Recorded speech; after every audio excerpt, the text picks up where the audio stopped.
Okay, remember this crochet, or rather this braid, this twist is very thick. So when you're going to pick it, let your crochet be at the top, and then you hook the hair from down. See how I have to force it to go in, lock it, and then pull through.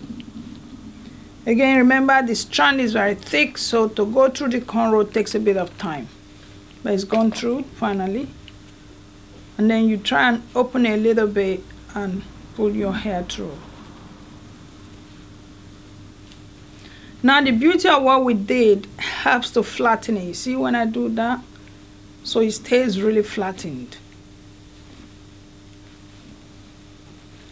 If you did it the other way around, like if you go your needle up to pull the hair, it doesn't come flattened.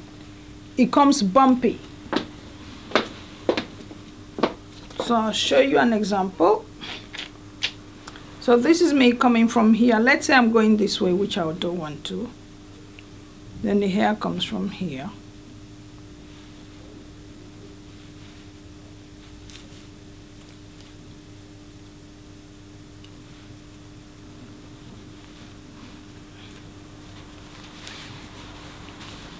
See the difference?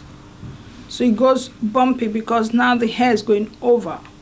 So make sure your needle goes the opposite way of where you want the hair to go, not the same way as where you want the hair to go, if that makes sense.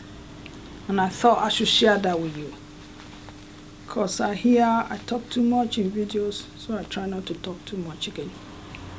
So you can take this out very easily as well. Look at that, out. And so this hair can be saved for as many times as possible.